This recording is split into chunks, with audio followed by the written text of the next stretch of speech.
नींद कैसे आती है, हम लोग क्यों सो जाते हैं, एक स्लीप साइकिल कितने मिनट की होती है, एक रात में कितनी स्लीप साइकिल्स रिपीट होती हैं, रेम स्लीप क्या होता है, रैपिड आई मूवमेंट स्लीप क्या होता है, आज हम लोग इस पे बात करेंगे।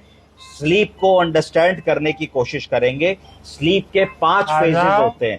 पहला फेज, अभी हम लोग एवेक हैं तो एवेक फेज हो गया। दूसरा फेज N1, N2, N3। चौथा फेज रेम स्लीप, जिसमें हमको स्वप्न आता है, सपने आते हैं। तो अगर हम बात करें तो स्लीप साइकिल के 2 फेजेस होते हैं। पहला non REM sleep. Non REM sleep का मतलब non rapid eye movement sleep. इसके 3 फेजेस होते हैं, N1, N2, N3। और फिर रेम स्लीप होती है, रैपिड आई मूवमेंट स्लीप। हर स्लीप साइकिल जो होती है, पूरी स्लीप साइकिल जिसमें 5 चीजें होंगी, 90 मिनट से 120 मिनट की होती है। तो अगर हम में से कोई भी व्यक्ति रात में 7-8 घंटे सो रहा है तो 7-8 घंटे में 4 से 6 स्लीप साइकिल हम लोगों की होती हैं। और ये जो नॉन रेम स्लीप होती है, ये स्टेज 1 से स्टेज 3 में डिवाइड होती है, जिसमें कि स्टेज 1 जो होती है वो हल्की नींद होती है और स्टेज 3 जो होती है वो सबसे गहरी नींद होती है। अब अगर हम बात करें इन तीनों फेजेस को, तो पहला स्टेज 1 को N1 कह दिया।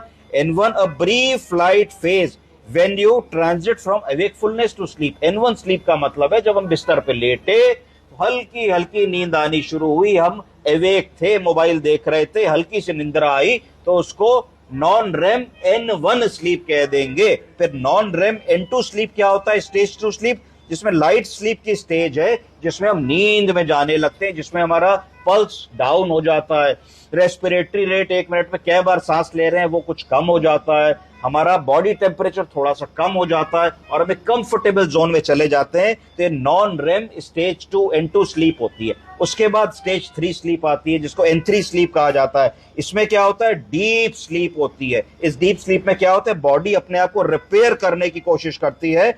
और इस स्लीप में से अगर आपको किसी को जगाना है तो मुश्किल होगी, आपको भैया उठो, राजा भैया उठो, उठ जाओ उठ जाओ, तो आदमी थोड़ी मुश्किल में उठेगा, वो बिल्कुल छू लेने से कह देने पे नहीं होगा, वो डीप स्लीप होती है। तो हम सब जब सोने जाते हैं तो इन्हीं स्लीप साइकिल्स के थ्रू गुजरते हैं। एक स्लीप साइकिल 90 मिनट से 120 मिनट की होती है और सारी रात में ऐसी 6 से 7 या 5 से 6 साइकिल्स के द्वारा हम लोग गुजरते हैं। इसके बाद रेम स्लीप आती है। रेम स्लीप क्या होता है, ये characterised with rapid eye movement. इसमें रैपिड आई मूवमेंट होता है, ब्रेन की एक्टिविटी बढ़ जाती है और विविड ड्रीमिंग होती है, जब हम एक स्वप्न में चले जाते हैं। तो अगर हम रियलाइज करें तो रात में कई बार ऐसा होता है, हमको बीच बीच में सपना आता है, कभी आंख खुलती है, कभी नहीं खुलती है, कभी सपना याद रहता है, कभी सपना याद नहीं रहता है। तो इस तरीके से रेम स्लीप होती है। अब स्लीप की इंपॉर्टेंस क्या है, स्लीप काहे लिए जरूरी है, तो ईच स्टेज ऑफ स्लीप जो है वो हमारे लिए जरूरी है, क्योंकि वो हमको फिजिकल और मेंटल रिस्टोरेशन देती है। जो सारा दिन हम थकते हैं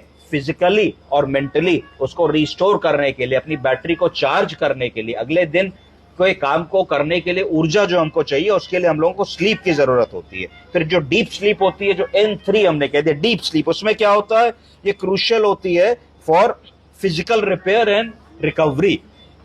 तो जो टिश्यू डैमेज दिन भर में होता है हमारा, वो जब हम N3 स्लीप में होते हैं तो वो रिपेयर होता है और रिकवरी उस चीज की होती है। रेम स्लीप क्यों इंपॉर्टेंट होती है, उससे लर्निंग की मेमोरी इंप्रूव होती है, मेमोरी इंप्रूव होता है, मूड इंप्रूव होता है और मूड के रेगुलेशंस जो है वो इंप्रूव होते हैं। तो ये रेम स्लीप होती है।